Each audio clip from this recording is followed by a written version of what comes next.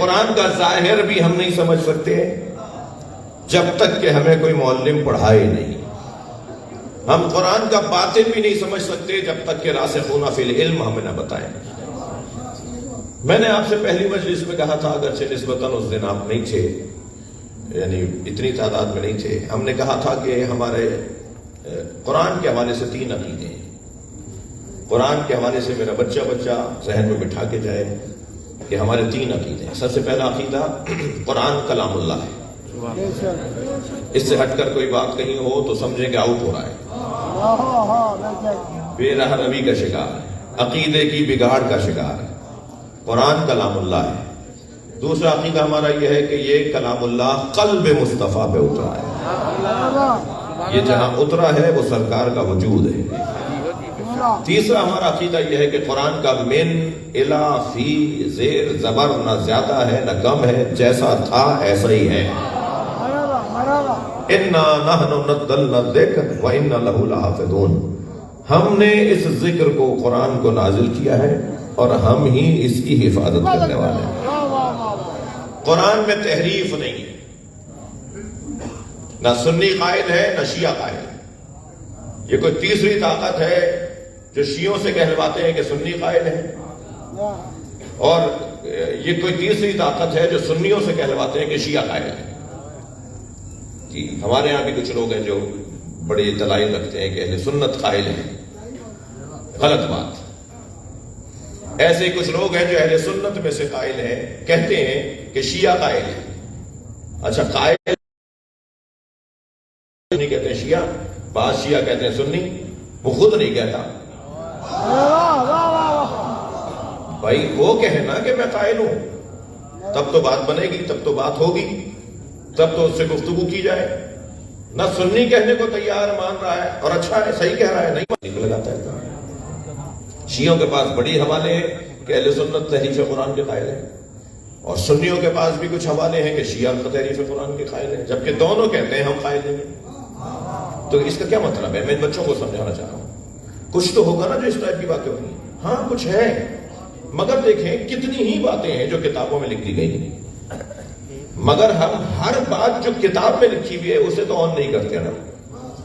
لکھنے والے نے ایک چیز کو جمع کیا، لکھنے والے نے کتاب کا حصہ بنا دیا، خود لکھنے والا اس سے متفق نہیں ہوتا کہ جو میں نے فلاں چیپٹر قائم کیا میرا نظریہ نہیں ہے وہ، بلکہ نقل قول کر رہا ہوں، ایسا ہوا کہا گیا ہے تو میں بھی لکھ رہا ہوں. جی ایسا ہوتا ہے. خاص طور پہ اگر پروفیسر حضرات یہاں تشریف فرمائیں، یقیناً بیٹھے ہوئے ہیں اساتذہ جو تشریف فرمائے ہیں. ہم درس خارج میں اور اجتہادی دروس کے اندر جب شرکت کرتے ہیں فقہا کے، تو جو مراجع تقلید ہیں جو درس خارج دے رہے ہوتے ہیں وہ 10 دن تک نقل قول ہی کرتے رہتے ہیں. فلاں کا یہ قول ہے، پھر ان کے قول پر دلیلیں جو انہوں نے دی ہوتی ہیں وہ بتاتے ہیں. فلاں کا یہ قول ہے، فلاں کا اپنا نظریہ بتاتے ہیں، یعنی اپنی تحقیق بتاتے ہیں. وہ جو 10 دن تک وہ نقل قول کر رہے تھے اس سے تو متفق ہی نہیں تھے وہ، مگر وہ بیان کرتے ہیں. اب اگر کوئی اس میں سے کلپ نکال لے، اس میں سے آدھی بات نکال لے اور کیا یہ ان کا نظریہ ہے، تو یہ ناانصافی ہے. ارے بھائی ہم نے فوراً ان سے رابطہ کیا، ہم نے کہا کیا کر دیا آپ نے؟ میں نے کب کہا ہے یہ؟ مجھے ہی نہیں پتا کہ میں نے کب کہا ہے، اور اس کلپ کے اندر بھی میں یہ نہیں کہہ رہا. جب اس کلپ کو کھولا جاتا ہے، اچھا اوپر تڑکا، کیونکہ فوراً اس کو لیں گے نا، دکانداری دیکھیے آپ، ایسی کوئی بات ہوگی نا فوراً اسے کھولے گا وہ بندہ. ارے انہوں نے یہ کہہ دیا تو دیکھو کیا کہا ہے. فوراً جیسے ہی اسے شیئر کرے گا، پڑھے گا، کھولے گا، ان کے اندر ڈالر، ان کو ڈالر مل جائے گا. ہاں یہی ہو رہا ہے، یہی ہو رہا ہے. یہ یوٹیوب چینلز اور یہ ساری چیزیں جہاں ان کے فائدے ہیں، وہاں فائدے مادی اٹھانے والے کوئی اور ہیں. جی تو وہ تو بعد میں آپ دیکھیں گے. اچھا جب اندر جاتا ہے وہ کھولتا ہے، اوپر تو لکھا ہوا ہے کہ یزید اللہ قادر ہے، معاذ اللہ، معاذ اللہ، اس پہ تو ہم قائل ہیں اللہ قادر ہے، مگر اللہ قادر ہے معاذ اللہ وہ چاہے تو. ارے بھائی اندر کیا ہے؟ اندر یہ ہے کہ میں ماہ مبارک رمضان میں ٹی وی چینل پر تھا تو اللہ کی قدرت پہ گفتگو ہو رہی تھی. اور بہت اچھی گفتگو کی میرے ایک دیوبندی عالم دین نے، بڑی مضبوط گفتگو.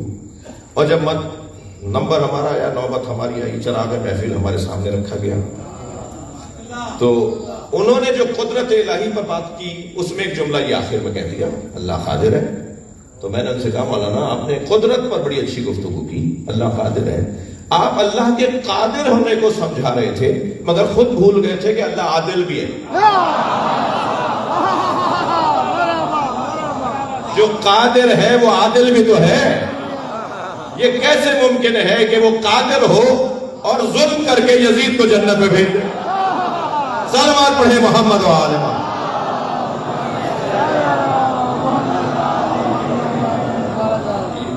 یہ تو ظلم ہو جائے گا. کس کے ساتھ ظلم ہوگا؟ حسین کے ساتھ. یہ کس کے ساتھ ظلم ہوگا؟ خود یزید کے ساتھ، کہ اس کی وہ جگہ نہیں ہے، اسے وہاں بھیج دیا. نہیں لے رہے میری بات آپ. اللہ اگر یزید کو جنت میں ڈالے گا تو یہ خود یزید کے ساتھ ظلم ہے، یہ اس کی جگہ ہی نہیں ہے. صلوات پڑھنے نبی اور آل نبی پر.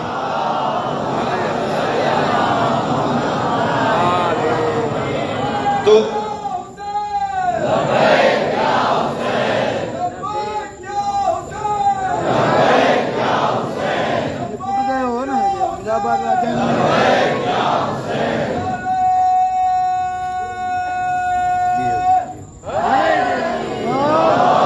وہی بلند اور صلوات نبی اور آل نبی.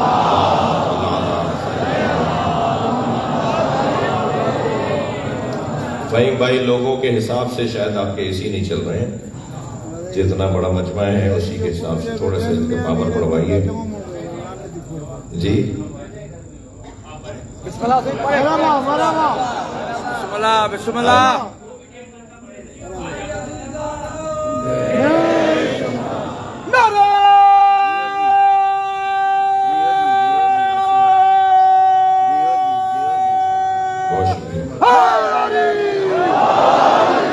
بات آگے بڑھے. بات بہت روشن ہے. پہلا عقیدہ ہمارا کیا ہے؟ قرآن کلام اللہ. دوسرا عقیدہ ہمارا کیا ہے؟ قرآن قلب مصطفیٰ پہ اترا ہے. تیسرا عقیدہ ہمارا کیا ہے کہ قرآن تحریف سے پاک ہے. نہ سنی قائل ہے نہ شیعہ قائل ہے. قرآن جیسا تھا ایسا ہے. سنی اور شیعہ کا قرآن بھی تو نہیں ہے.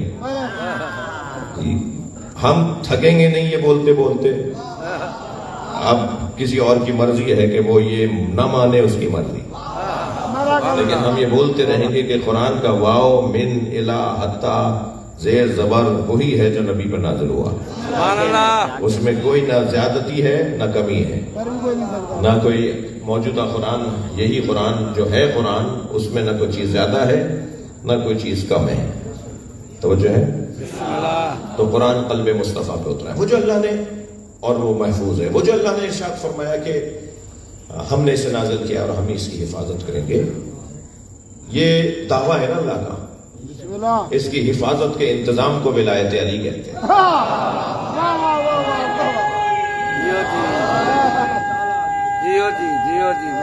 جلدی نتیجہ دے دیا میں نے.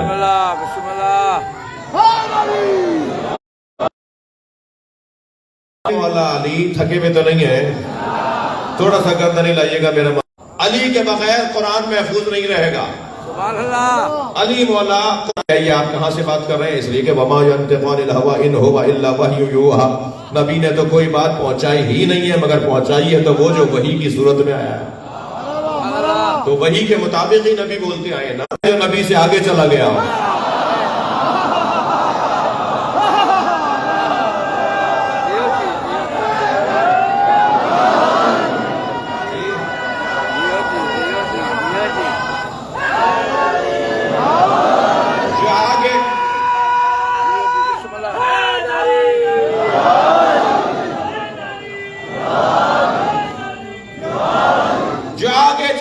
واپس بلاؤ. صحابی محترم نے کہا یا رسول اللہ کیا کہہ کر بلاؤں؟ فرمایا تو حی علی خیر العمل، بہترین عمل کی طرف بلاؤ. ولایت علی قول نہیں ہے، فعل ہے. ان لم تفعل ہے، ان لم تقل نہیں ہے. اگر آپ نے نہیں کہا، یہ نہیں کہا اللہ نے، ان لم تقل نہیں کہا اللہ نے، اگر آپ نے یہ نہیں کہا فما بلغت رسالتا، تو کچھ بھی نہیں کہا، یہ نہیں کہا ان لم تفعل۔ یہ اس وقت مجلس جو ہو رہی ہے یہ فیل ہے، فیل۔ یہ اس وقت میں جو انجام دے رہا ہوں، آپ جو بیٹھے ہوئے ہیں، آپ جو چل کر آئے ہیں، بانی مجلس نے جو انتظام کیا، یہ فیل ہے۔ اور فیل جتنا اہم ہوتا ہے اتنا ہی اس کا اہتمام کیا جاتا ہے۔ اگر مجلس اہم ہے تو اہتمام سے ہوگی، اشتہار 1 مہینے پہلے لگے گا، پڑھنے والوں کو 1 مہینے پہلے کہا جائے گا، آپ کو آگاہی ہوگی، آپ 4 دن پہلے اپنے اوقات کو منظم کریں گے کہ اس وقت نہیں آنا بھائی، مجھے مجلس میں جانا ہے، اس وقت میں نہیں آؤں گا، وہ وقت مجلس کا ہے، یہاں روشنیاں جلائی جائیں گی، یہ کولر چلائے جائیں گے، یہ مائک سجایا جائے گا، یہ ممبر کہیں سے لا کے رکھا جائے گا، ٹھیک ہے۔ اگر فیل ہے اور فیل بھی مطلوب فیل ہے تو پھر اس کا اہتمام کیا جاتا ہے۔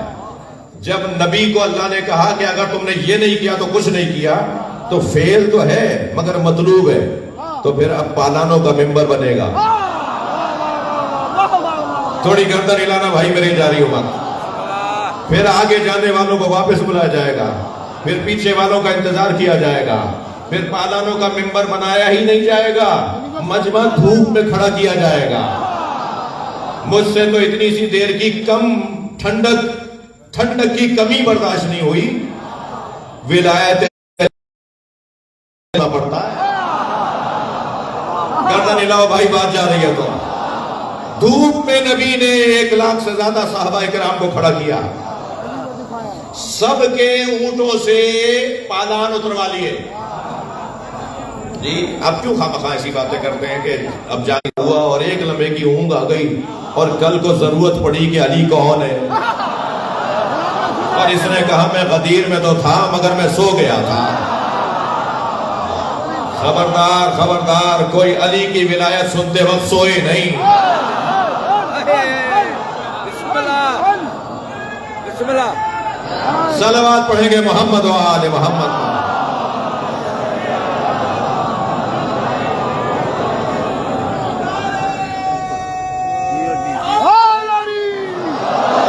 سارا اہتمام سرکار کر رہے ہیں کیونکہ یہ فیل ہے، اور جتنا فیل اہتمام کے ساتھ انجام دیا جائے اتنا ہی اس فیل سے محبت کی علامت اور نشانی ہوتی ہے۔ بڑا سجا کے کر رہے ہیں بھائی، بڑے اہتمام سے کر رہے ہیں، جب سجا کے کر رہے ہیں، اہتمام سے کر رہے ہیں، اس کا مطلب ہے انہیں اس فیل سے پیار ہے۔ توجہ چاہوں گا، میں ابھی آپ کو ایسے جانے نہیں دوں گا آج۔ وَإِن لَمْ تَفْعَلْ فَمَا بَلَّغْتَ رِسَالَتَهُ، اگر آپ نے یہ نہیں پہنچایا تو گویا کچھ نہیں پہنچایا۔ اس لیے کہ جب آپ کہیں گے نا من کنت مولا وَهَذَا عَلِيٌّ مولا، جس کا میں مولا اس کا علی مولا، تو یہ علی کی ولایت کا اعلان قرآن کی تحفظ کا اعلان ہے، پورے دین کے تحفظ کا اعلان ہے۔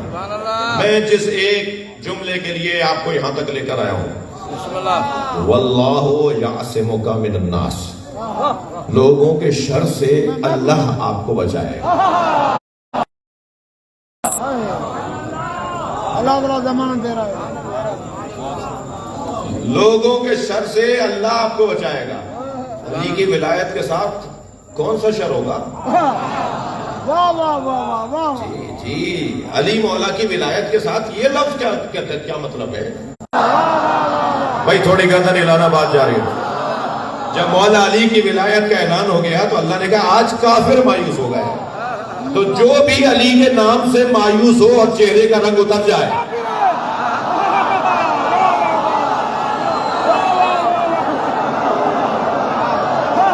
توجہ میں کچھ کہنے جا رہا ہوں، جو بھی کہیں آپ کو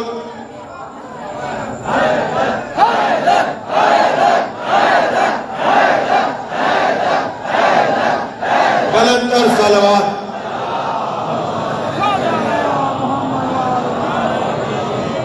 جو بھی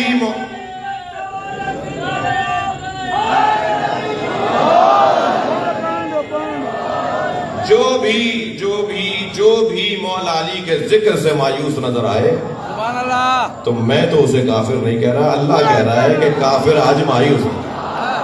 سبحان اللہ جیو جی جیو جی کیا کیا بسم اللہ کیا کسوٹی بنی؟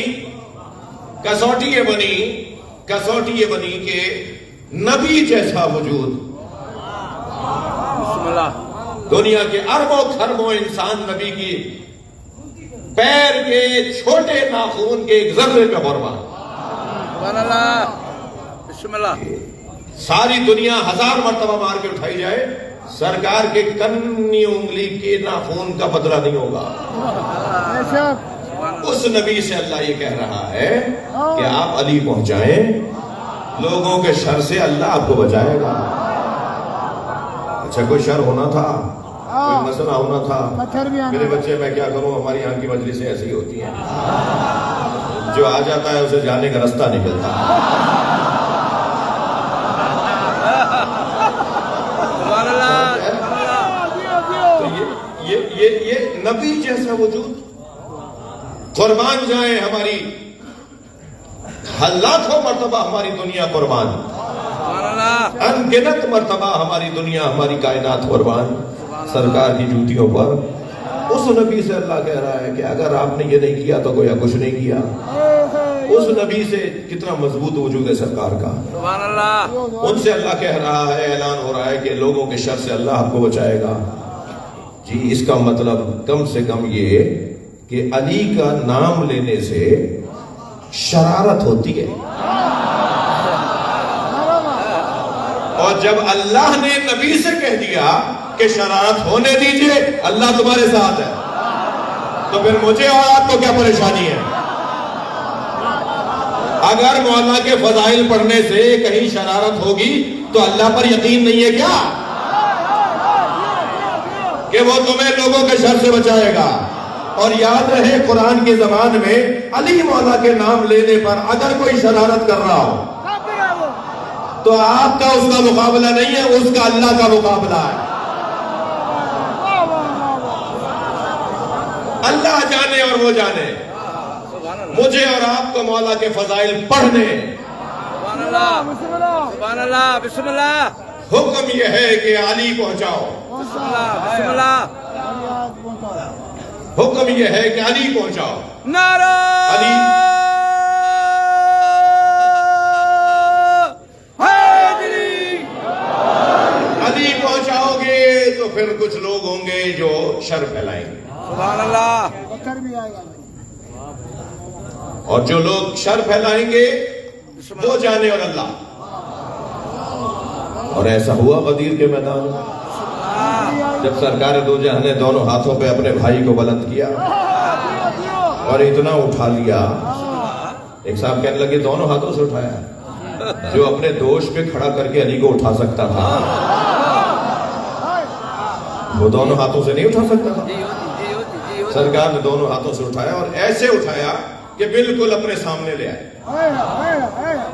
یعنی جب نبوت ہٹے گی تو ولایت آئے گی۔ یہ سرکار نے انداز اپنایا اور پھر فرمایا من کنت مولا فہذا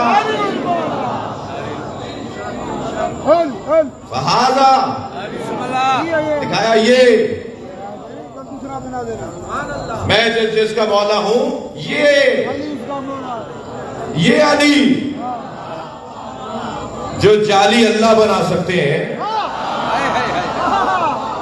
وہ کہتے ہیں یہ علی نہیں وہ علی، لیکن کہا نا یہ علی جس کا میں مولا ہوں، اس کا یہ علی مولا ہے۔ فوراً ایک شخص کھڑا ہو گیا، کہنے لگا کہ آپ نے اپنی طرف سے کہا ہے یا اللہ کی طرف سے؟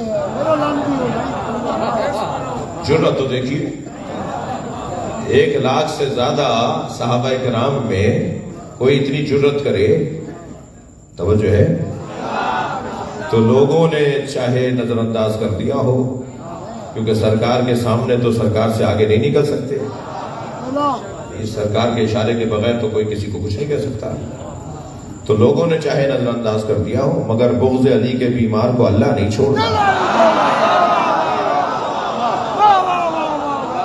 توجہ ہے،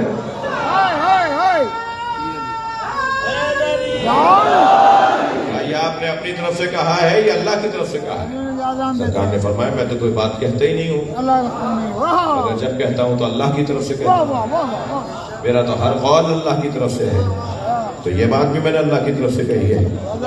تو آپ دیکھیں، کہنے لگا حارث ابن نعمان فہری کہنے لگا اگر یہ آپ نے اللہ کی طرف سے کہا ہے، اللہ ہی نے کہلوایا ہے، تو پھر اللہ سے کہیے کہ آسمان سے پتھر نازل ہو جو مجھے مار ڈالے۔ جی، جسے علی برداشت نہیں ہوتا وہ موت مانگتا ہے۔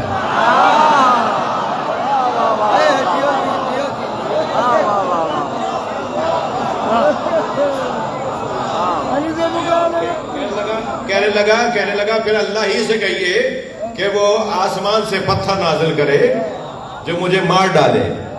مجھے کہیں نہیں ملا کہ نبی نے بد دعا کی ہو۔ رحمت للعالمین بد دعا نہیں کرتا، تھکے نہیں میری باتوں سے۔ اس پورے واقعے کے اندر، غدیر کے میدان کے اندر، مجھے کہیں نہیں ملا کہ سرکار نے بد دعا کی ہو یا اللہ اس پر عذاب ڈال۔ یعنی نبی نے بد دعا نہیں کی، نبی نے بد دعا نہیں کی، اور آسمان سے پتھر نازل ہوا، جسے قرآن نے کہا سأل سائل بعذاب واقع، ایک سائل نے عذاب مانگا اور عذاب آیا۔ سأل سائل بعذاب واقع، آسمان سے کنکر، پتھر بھی بہت بڑا ہوتا ہے، آسمان سے کنکر نازل ہوا جو اس کے سر پہ آ کے لگا اور اس کے پورے بدن کو چیرتا ہوا چلا گیا، اور وہ وہاں پر ڈھیر ہو گیا۔ توجہ ہے، وہ کنکر لگ کر وہیں ڈھیر ہو گیا۔ یعنی نبی نے بد دعا نہیں کی مگر عذاب آیا۔ جی، سن یکم عام الفیل، نبی کی ولادت کا سال ہے نا، جس اتنے بڑے بڑے معجزے ظاہر ہوئے نبی کی آمد کے اوپر، اسی سال جب ہاتھیوں کا لشکر خانہ کعبہ کو گرانے آیا تو ہاتھیوں پر ابھی عذاب نہ آتا کیونکہ میرا محمد آ گیا ہے۔ جہاں اتنے اس نے نبی کی آمد میں معجزے دکھائے، اتنا وہ یہ بھی کرتا، سارے مسلمان مان لیتے کہ سرکار کی یہ بھی برکت تھی کہ کافروں پر بھی عذاب نہیں آیا۔ توجہ کر رہے ہیں آپ؟ یعنی نبی کے ہوتے ہوئے خانہ کعبہ کو گرانے والوں پر عذاب آیا۔ توجہ ہے؟ اور نبی کے ہوتے ہوئے علی کو نہ ماننے والے پر عذاب آیا۔ تھوڑی گردن ہلانا، میں ایک نتیجہ دے رہا ہوں، یعنی جب بیت پر حملہ ہو تو اللہ کا عذاب آتا ہے، اور جب اہل بیت پر حملہ ہو تو اللہ کا عذاب آتا ہے۔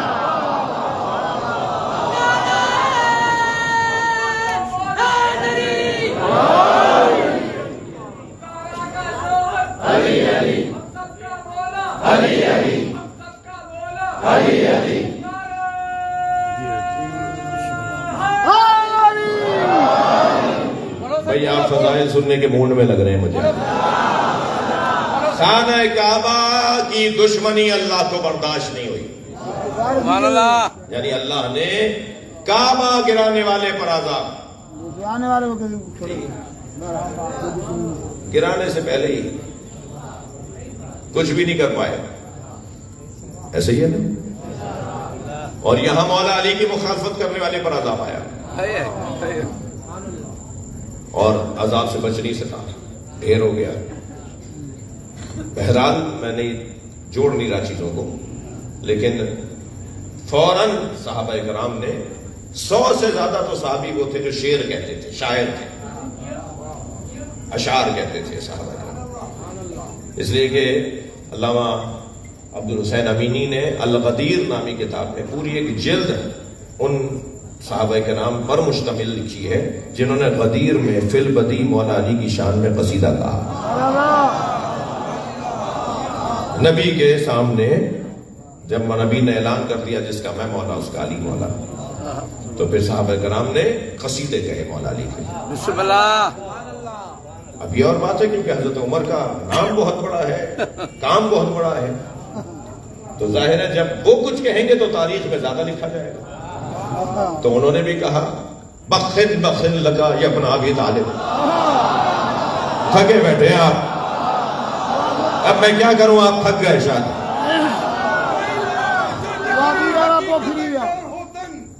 بلغ ما انزل عليك من ربك تنائي پیغام برن جيڪي پريگان پکڙجي موٽائي دن مرن منا دين مومنن کي ڀلي سڀئي گرجي سڻن گرجي بيٺا گھوٽ ٻئي پٿرا پلانن هٿ وٺي حيدر قرار جو چيو هن پر حبيبن من كنت مولا فهذا علي مولا سنا قابل کنن اليوم اكملتم لكم دينكم چيو خالق خوشتي دن مبارڪو مليو مشڪل ڪشا کي کن ماڻهن ۽ ملائڪن پائے دگا دل ۾ پيا جيڪي بخن بخن ڪن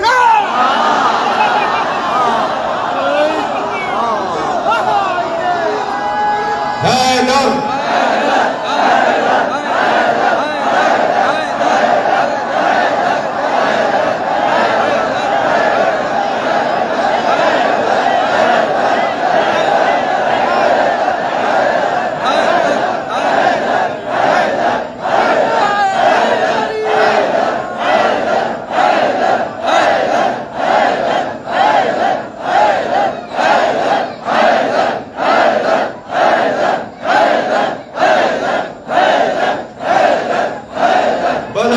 صلوات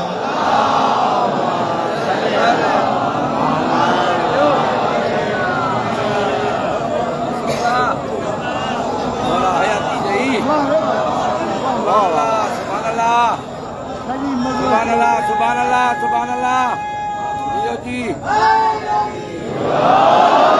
اگر مولا علی کے دشمن کے لیے عذاب آ سکتا ہے سبحان اللہ تو حسین کے مارنے والوں پر عذاب کیوں نہیں آیا؟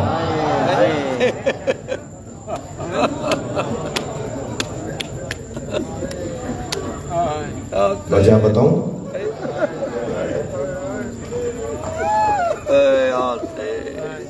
علی مولا کے کھلے دشمن پر عذاب آ گیا.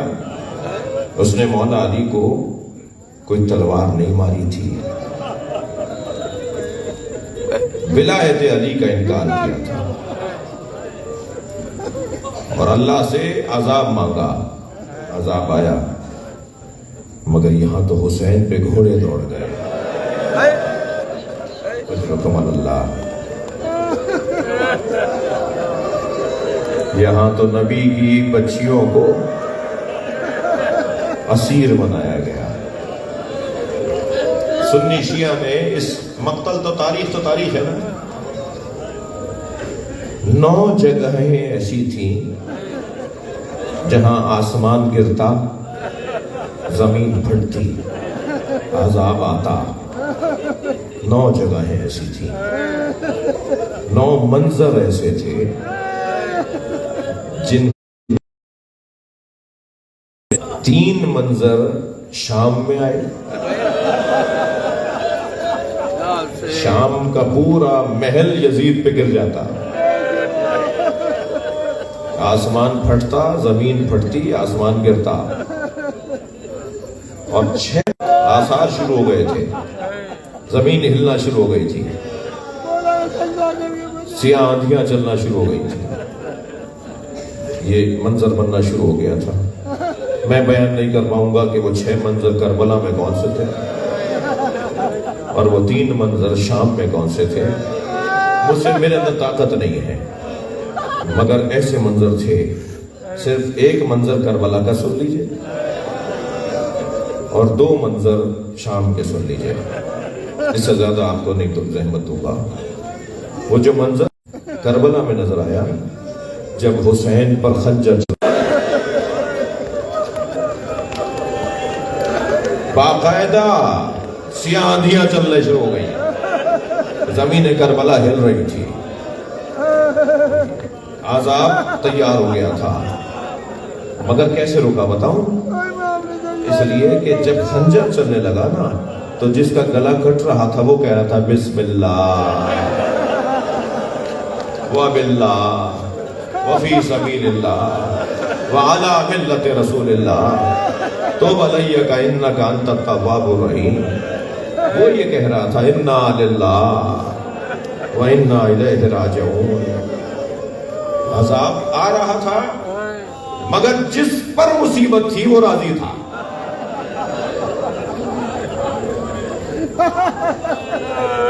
اجرکم اللہ، اجرکم اللہ۔ جس کے گلے کی رگیں کٹ رہی تھیں وہ تو کہہ رہا تھا شکرن للہ، یا اللہ تیرا شکر ہے کہ تو نے مجھے اس قابل جانا ہے کہ مجھے آزمائش میں ڈالے، عذاب نہیں آیا۔ آپ رو لیے؟ دو منظر ذرا شام کے سن لیں میرے عزیزوں، میرے عزادار دوستو۔ جن کے مذہب میں رونا جائز ہے وہ تکلف کر کے نہ رویا کریں، اس لیے کہ جن کے ہاں جائز نہیں ہے وہ کسی بڑی شخصیت کی نصیحت پر روتے نہیں ہیں، لیکن آپ جن کے حکم پر روتے ہیں وہ کسی بھی بڑی شخصیت سے کم شخصیت نہیں ہے۔ امام رضا نے کہا ہے کہ میرے جد پہ رویا کرو، امام صادق نے کہا ہے میرے جد پہ رویا کرو، امام زین العابدین تو 40 سال روئے۔ اجرکم اللہ، اجرکم اللہ۔ تو جو ظاہر ہے آپ روتے ہیں، آپ کے بڑوں نے کہا ہے رو، جو نہیں روتا ان کے بڑے نے کہا ہے کہ نہیں رو، تو کوئی زبردستی نہیں ہے۔ مگر جن کے مذہب میں رونا جائز ہے وہ جب مسائل کا بیان ہونا تو تکلف نہ کریں۔ بعض اوقات ایک جملہ رونے کو کافی ہوتا ہے، میں گھنٹے تک مسائل پڑھوں اور لوگ گریہ کریں، ایک جملہ سن لیں، اس کا اثر لے لیں۔ کربلا میں حرم امام حسین میں مجلس ہو رہی تھی اور ذاکر خطیب مجلس پڑھ رہا تھا، علماء فقہا مجتہدین بیٹھے سن رہے تھے، ان میں آیت اللہ شیرازی بھی تھے، صاحب فتوی تحریم تمباکو، جنہوں نے فتویٰ دیا تھا کہ تمباکو نوشی حرام ہے انگریز کے زمانے میں، وہ بھی بیٹھے ہوئے تھے۔ تو روتے روتے انہوں نے آواز دے کر ذاکر سے کہا آہستہ آہستہ پڑھو، ہمیں رونے تو دو، تم تو اتنے سخت جملے اتنی جلدی جلدی بول رہے ہو، قیامت کے جملے ہیں جو تم اتنی جلدی جلدی بول رہے ہو۔ اب وہ ایک جملہ جس پر قیامت آ جاتی، جس پر قیامت آنا شروع ہو گئی تھی، مگر جس پر وہ مصیبت آ رہی تھی اس نے فوراً کہا الحمدللہ۔ اللہ نے دیکھا یہ میری مخلوق، یہ میرا ولی، یہ میری نائبہ خاص، یہ حجت خدا راضی ہے، یا اللہ عذاب نہ آئے۔ جس پر مصیبت آ رہی ہے وہ راضی ہے، وہ اس آزمائش پر راضی ہے۔ وہ جملہ سنیں گے کیا ہے؟ وہ جملہ یہ ہے کہ دربار شام میں آواز دی گئی زینب کو دربار میں لایا جائے۔ اجرکم اللہ، اجرکم اللہ، اجرکم اللہ۔ وہ بڑا سخت مرحلہ تھا، عذاب آتا، زمین پھٹتی، مگر جس پر مصیبت آ رہی تھی وہ اللہ کے حضور راضی تھا، اس لیے نہیں آیا عذاب۔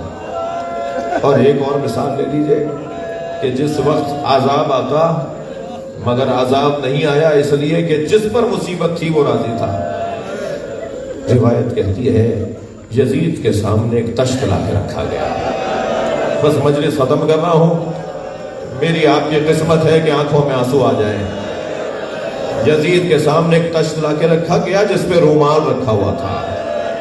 یزید نے چوب خزرہ، جو تاریخ کا جملہ ہے، ایک اس کے ہاتھ میں چھڑی تھی، چھڑی سے اس نے رومال ہٹایا۔ اب جو رومال ہٹا تو سر حسین، امام حسین کا سر وہ اس تشت میں رکھا ہوا تھا۔ مجھ سے بیان نہیں ہو پائے گا، بس جملہ سن لیجئے، اللہ کرے میں بیان کروں۔ اس نے وہ چھڑی حسین کے لبوں پہ لگانا تھا۔ اجرکم اللہ، اجرکم اللہ۔ وہاں ایک صحابی محترم بیٹھے ہوئے تھے، وہ کھڑے ہو کر پکارنے لگے اے یزید یہ چھڑی ہٹا، لقد رأیت شفتایا رسول اللہ علیہما، میں نے اپنی آنکھوں سے نبی کے لبوں کو ان لبوں سے لپٹے دیکھا۔